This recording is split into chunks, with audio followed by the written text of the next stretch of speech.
2 நாள் ஆச்சுங்க வீடியோ போட்டு. எல்லாரையும் பார்த்து கூட 2 நாள் ஆச்சு. எல்லாரும் எப்படி இருக்கீங்க? திருச்செந்தூர் கோவில் போயிட்டோம். ஃபோன் வந்து நெட்வொர்க் கொஞ்சம் சதி பண்ணிடுச்சு. அதனால என்னால உடனுக்குடன் வீடியோ வந்து ஷேர் பண்ண முடியல. ரொம்ப ஹேப்பியா இருந்துச்சு 2 டேஸு. வெயில் தான் கொஞ்சம் அதிகம். கொஞ்சம் இல்ல நெறையவே அதிகம். இந்த மணப்பேடு பீச் பக்கத்துலயே அங்க போயிருந்தோம். ரொம்ப சூப்பரா இருந்துச்சுங்க. ரொம்ப அழகான ஒரு அமைதியான இடம். அங்க பக்கத்துல ஒரு சர்ச் இருந்துச்சு. அதுவும் ரொம்ப சூப்பரா இருந்துச்சு. சண்டே போனது எனக்கு இன்னமும் நிறைவா இருந்துச்சு பீச்சுக்கு. அ திடீர்னு அங்க போற சிச்சுவேஷன் வந்தது. ரொம்ப மனசுக்கு வந்து ஒரு அமைதியா இருந்துச்சு.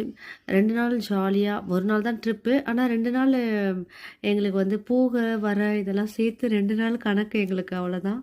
ஹேப்பியா போயிட்டு நாங்க ரிட்டர்ன் வந்துட்டோம். இன்னைக்கு மத்தியானம் தான் வீட்டுக்கு வந்தேன் நானு. நாளையிலேருந்து வீடியோஸ்லாம் கரெக்ட்டா வந்துரும். பெரிய வீடியோ இதோட பெரிய வீடியோ நாளைக்கு மத்தியானம் 2 மணிக்கு அப்லோட் பண்றேன். பாய்ங்க.